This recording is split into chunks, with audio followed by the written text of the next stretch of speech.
नमस्कार मेरे प्यारे विद्यार्थियों, आप लोग कैसे हैं। मैं आशा करता हूं कि आप लोग अच्छे होंगे। जैसा कि हम लोग पढ़ रहे हैं कक्षा 12 की केमिस्ट्री लेसन 1 सॉलिड स्टेट, ठीक है। इसके पहले हमने पढ़ चुका हूं ब्रेवे जालक के बारे में। 14 प्रकार के ब्रेवे जालक होते हैं। वह किस प्रकार, जो हमारा FCC होता है, ECC होता है, BCC होता है, ठीक है, मिलकर कितनी 14 प्रकार के कैसे कैसे ब्रेवे जालक बनाते हैं। उसी के बाद हम लोग पढ़ेंगे एकक कोष्ठिका में अवयवी कणों की संख्या, यानी एक जो एकक कोष्ठिका होती है उसमें कितने अवयवी कण रह सकते हैं, ठीक है, या कितने अवयवी कण उसमें रहते हैं। एकक कोष्ठिका में कितने अवयवी कण रहते हैं उसके बारे में हम लोग बात करेंगे। यहाँ पर देखिए हम बात कर रहे हैं दीर्घ क्रिस्टलीय संरचना में, यानी एक यह दीर्घ क्रिस्टलीय संरचना है में प्रत्येक एकक कोष्ठिका में, यानी जो प्रत्येक एकक कोष्ठिका होती है, प्रत्येक एकक कोष्ठिका के अवयवी कण अपने चारों उपस्थित एकक कोष्ठिकाओं द्वारा सहभाजित रहते हैं। एक अवयवी कण एक से अधिक एकक कोष्ठिकाओं द्वारा सहभाजित रहता है। तो जैसे हम बात कर रहे हैं एकक कोष्ठिका है, एकक कोष्ठिका के ये जो कण है, कोने पर उपस्थित जो एक कण है वह केवल पूर्ण रूप से इसी एकक कोष्ठिका में नहीं है, यह अपने ऊपर, दाएं, बाएं, नीचे, ठीक है, नीचे की तरफ, इधर की तरफ एक, इधर की तरफ एक, यानी 4 ऊपर की तरफ, 4 नीचे की तरफ, 4 इधर हो जाएंगे, 1, फिर उसके आगे 2, फिर उसके 3, फिर 4 उधर, फिर 1, 2, 3, 4, यानी 8 एकक कोष्ठिकाओं से क्या होगा, यह एक कण जो है घिरा होगा। यानी एक कण कोने पर उपस्थित जो एक कण होता है, ये एक कण होता है, यह 8 एकक कोष्ठिकाओं में क्या होता है, बटा जाता है। एक कोष्ठिकाओं में क्या होता है, 8 एकक कोष्ठिकाओं में क्या होता है, सहभाजित रहता है। उसी प्रकार हम बात करेंगे फलक की, ठीक है, आगे आगे आगे हम बात करेंगे, ठीक है। तो यहाँ पर सिर्फ देखने वाली बात है कि दीर्घ क्रिस्टलीय संरचना में प्रत्येक एकक कोष्ठिका के अवयवी कण अपने चारों ओर उपस्थित, ठीक है, एकक कोष्ठिकाओं से क्या होते हैं, संबंधित रहते हैं। अर्थात एक अवयवी कण एक से अधिक एकक कोष्ठिकाओं में सहभाजित रहता है, ठीक है। अब हम बात करेंगे, पहली बात करेंगे आद्य घनीय एकक कोष्ठिका में कितने कण इसमें उपस्थित रहते हैं। आद्य घनीय एकक कोष्ठिका में कितने कण उपस्थित रहते हैं। तो हम चलते हैं, बात करते हैं एकक कोष्ठिकाओं। आद्य घनीय एकक कोष्ठिका के प्रत्येक कोने पर उपस्थित कण गोला 8 एकक कोष्ठिकाओं द्वारा सहभाजित रहता है। अतः प्रत्येक एकक कोष्ठिका में इसका 1/8वां भाग संबंधित रहता है, ठीक है। जैसे हम समझ सकते हैं कि मान लीजिए हमारा कोई यहाँ पर एक एकक कोष्ठिका है, क्या है, एकक कोष्ठिका हम बना लेते हैं।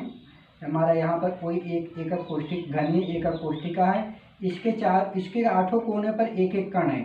8 कोनों पर कितने कण है, एक एक कण है। 8 कोने पर जो एक एक कण है, तो मान लीजिए जब हमारा ये जो कण है वह अपने इधर वाले एक, इधर वाले एक, इधर वाले एक, 4 इधर हो गए, ऊपर 1, उसके पीछे 2, फिर इसके 3, 4, यानी एक जो है ये कण होता है, यह अपने अगल बगल 8 प्रकार के एकक कोष्ठिकाओं में क्या होता है, बटा रहता है। यानी एकक कोष्ठिका के कोने पर उपस्थित कण या गोला 8 एकक कोष्ठिकाओं द्वारा सहभाजित रहता है। अतः प्रत्येक एकक कोष्ठिका में, यानी इसमें सिर्फ इसमें हम बात करें तो इस गोले का सिर्फ और सिर्फ 1/8वां भाग उपस्थित है। इस एक गोले का 1/8वां भाग उपस्थित है। जैसा कि हम इस चित्र में देख रहे हैं, आद्य घनीय एकक कोष्ठिका के पूर्ण रूप से इस तरह होते हैं। और अगर हम बात करें इसमें जो प्रत्येक कण है वह कितना भाग पार्टिसिपेट कर रहा है, तो जो इस प्रकार होते हैं, देख सकते हैं जो रियल डायग्राम है उसका इस तरह से होते हैं, ठीक है। तो हम बात कर लेंगे यहाँ पर कि यानी ये जो एक कण है वह एक एकक कोष्ठिका में उसका कितना भाग है, 1/8वां भाग है। अब हम दूसरी की बात करेंगे।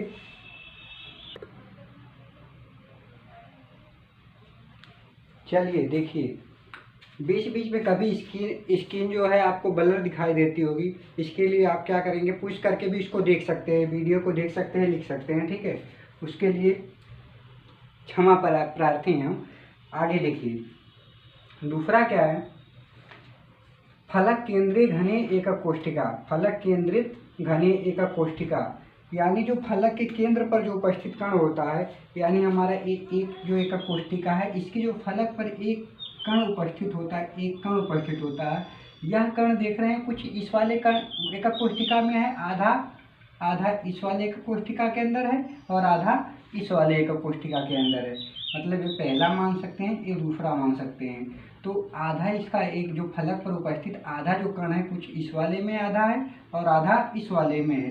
तो हम मानेंगे, हम यही मान लेंगे कि जो एक कोष्ठिका में इस फलक पर उपस्थित जो कण होता है उसका इसमें पार्टिसिपेट यानी हिस्सा जो कितना होता है, 1/2वां भाग। इसमें भी आपका कितना रहेगा, 1/2वां भाग। यानी एक कोष्ठिका जो फलक पर उपस्थित जो कण होता है वह एकक कोष्ठिका में उसका योगदान कितना रहता है, सिर्फ और सिर्फ 1/2 यानी आधा। परिभाषा देखते हैं, एकक कोष्ठिका के फलक के केंद्र पर उपस्थित प्रत्येक अवयवी कण यानी गोला दो एकक कोष्ठिकाओं यानी एक इधर दो एकक कोष्ठिकाओं द्वारा क्या होता है, सहभाजित यानी विभाजित रहता है। अतः प्रत्येक एकक कोष्ठिका में इसका 1/2वां भाग उपसंबंधित रहता है। आप समझ चुके हैं। तो तीसरा क्या है आपका, अंतः केंद्रीय घनीय एकक कोष्ठिका। क्या है, अंतः केंद्रित घनीय एकक कोष्ठिका। इसमें हम देखते हैं कि जो हमारा एक घन होता है, ये हमारा घन होता है, घनीय एकक कोष्ठिका होती है। इस घनीय एकक कोष्ठिका में जो केंद्र पर उपस्थित जो कण होता है, कहाँ उपस्थित होता है, केंद्र पर उपस्थित जो कण होता है। देखिए जैसे केंद्र पर उपस्थित जो कण होता है, आप देख सकते हैं अभी थोड़ा सा मिसिंग हो गया है क्योंकि हम इसको मिटाकर फिर से बनाते हैं। जैसे आपका इस तरह से है,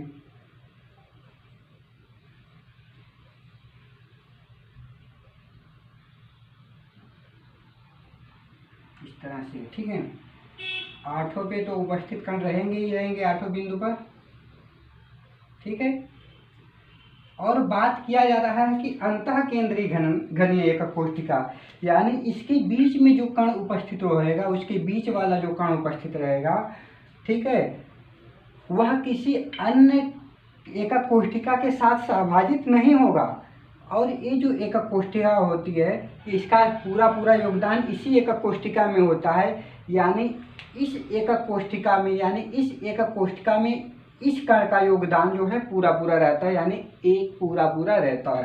तो हम देखते हैं एकक कोष्ठिका के केंद्र पर उपस्थित कण यानी उपस्थित कण किसी अन्य एकक कोष्ठिका के साथ सहभाजित नहीं रहता, यानी वह किसी अन्य को एकक कोष्ठिका के साथ सहभाजित नहीं रहता है, जुड़ा नहीं रहता है। अतः एक एकक कोष्ठिका में इसका पूरा योगदान रहता है, यानी एक एकक कोष्ठिका में इसका एक पूरा योगदान रहता है। इस वाले की बात करें तो 1/8, इस वाले की बात करें तो 1, यानी फलक पर जो उपस्थित रहता है उसका 1/2 भाग उपस्थित रहता है। तो हम एक और देखते हैं, दो और देख लेते हैं। दो और हमारा क्या है, बीमा पर उपस्थित कण होता है, ठीक है। और बीमा की बात कर ले, जैसे हमारा एक यहाँ पर कण है, बीमा पर उपस्थित जो कण होता है, ठीक है।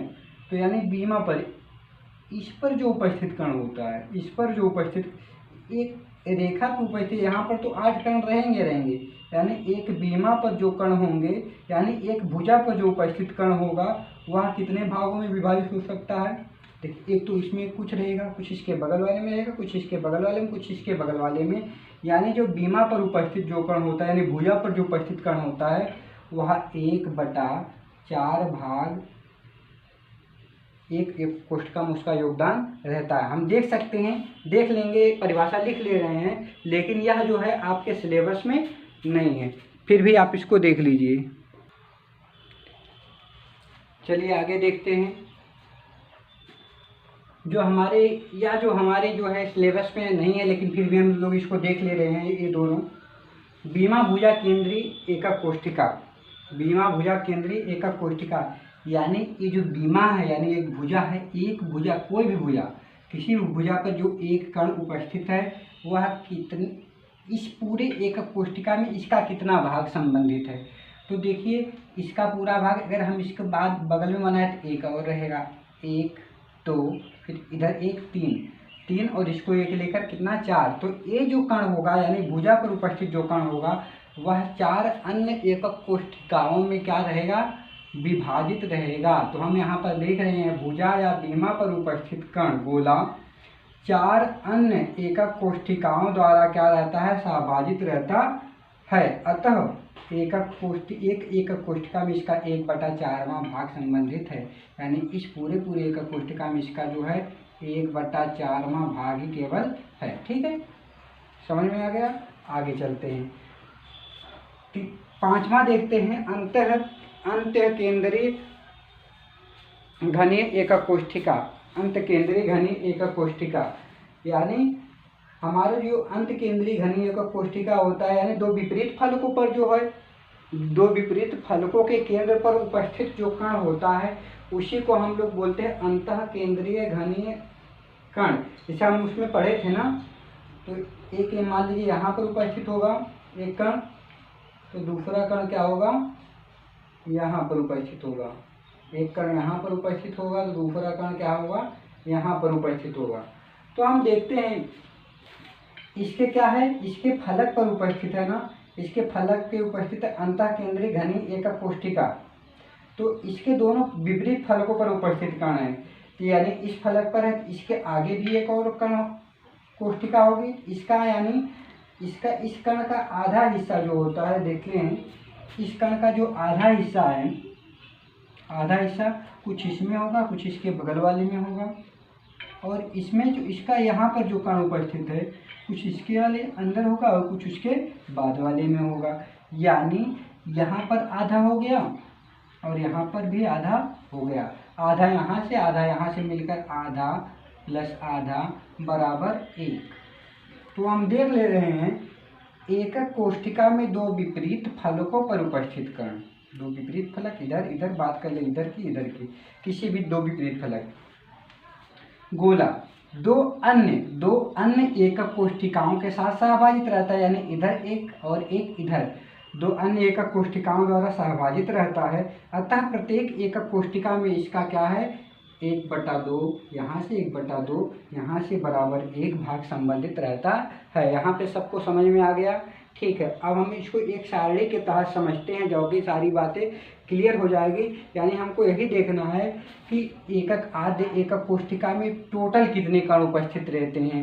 फिर उसके बाद हम लोग देखते हैं अंतःकेंद्रित में कुल कितने कण उपस्थित रहते हैं। फिर उसके बाद हम लोग देखेंगे फलक केंद्रित में कुल कितने कण उपस्थित रहते हैं। फिर क्या देखेंगे, अंतःकेंद्रीय घनीय एकक कोष्ठिका में कुल कितने कण उपस्थित रहते हैं। एक सारणी टेबल के माध्यम से हम आपको समझाते हैं और समझने का प्रयत्न करते हैं। ठीक है, देखिए, चलिए इस टेबल के माध्यम से हम समझते हैं।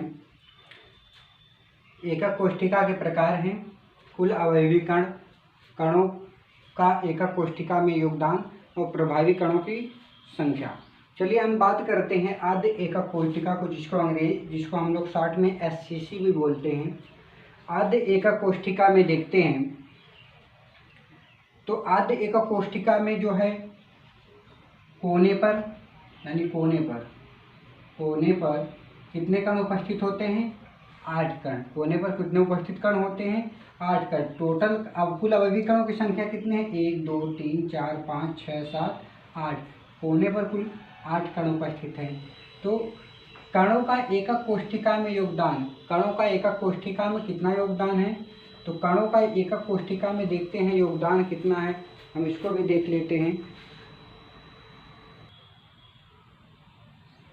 ठीक है, तो यहाँ पर हो गए, कोने पर कितने कण उपस्थित हो गए, कोने पर कुल 8 कण उपस्थित हो गए। कोने पर कितने कण उपस्थित हो गए, कोने पर कुल 8 कण उपस्थित हो गए। ठीक, तो देखते हैं कोने पर कुल हमारे 8 कण उपस्थित हो गए। ठीक है, तो कणों का एकक कोष्ठिका में योगदान हम तो जानते हैं, ये जो एक कण उपस्थित है एकक कोष्ठिका में, इसका योगदान कितना है, कुल 8 कण है और एकक कोष्ठिका का इसमें योगदान है 1/8 भाग। तो कितना कर 8 से 8 करिएगा, टोटल आ जाएगा 1। तो यानी प्रभावी कणों की संख्या 1 हो जाएगी। आद्य एकक कोष्ठिका या शीशे में जो प्रभावी कणों की संख्या कितनी हो जाएगी, 1 हो जाएगी, देख सकते हैं।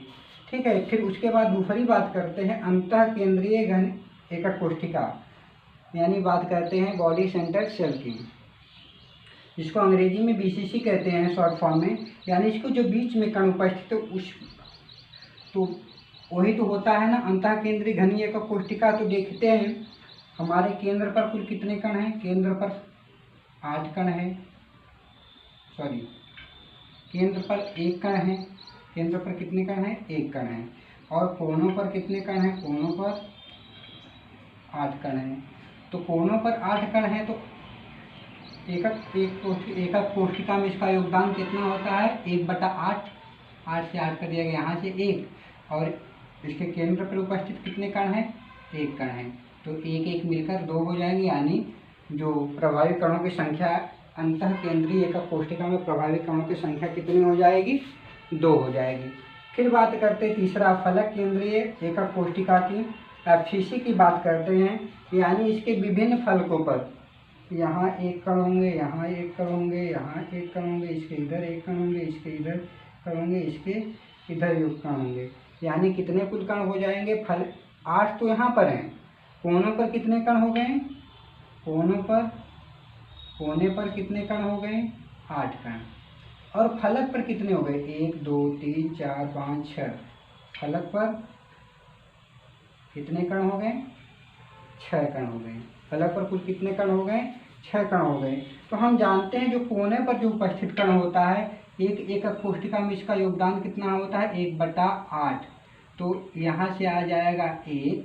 और जो फलक पर कण होता है उसका एक एकक कोष्ठिका में योगदान कितना रहता है, 6 फलक हैं और एकक कोष्ठिका में इसका योगदान होता है 1/2। यानी यहाँ से निकल कर आ गया 3 और 3 1 4। यानी जो होता है फलक केंद्रीय एकक कोष्ठिका में FCC में कुल प्रभावी कणों की संख्या कितनी होती है, 4। कुल प्रभावी कणों की संख्या कितनी हो जाती है, 4। आखिरी देखते हैं हम। चलिए मित्रों, प्यारे विद्यार्थियों, हम लास्ट का देखते हैं। लास्ट का हमारा क्या है, अंतः केंद्रीय एकक कोष्ठिका। अंतः केंद्रीय एकक कोष्ठिका की परिभाषा क्या होती है, हमने पढ़े हैं। 2 विपरीत फलकों पर उपस्थित कणों को ही हम लोग क्या बोलते हैं, अंतः केंद्रीय घनीय एकक कोष्ठिका बोलते हैं। यानी 2 विपरीत फलकों पर एक या तो कण यहाँ पर होगा, या तो कण यहाँ पर होगा, या तो यहाँ पर होगा, या तो यहाँ पर होगा, या तो कुछ पीछे होगा, या तो आगे। 2 विपरीत फलकों पर। तो हम देखते हैं कुल अवयवी कण, इसमें कुल अवयवी कण कितने हो रहे हैं। कुल अवयवी कणों की संख्या इसमें देखिए हो कितनी हो जा रही है।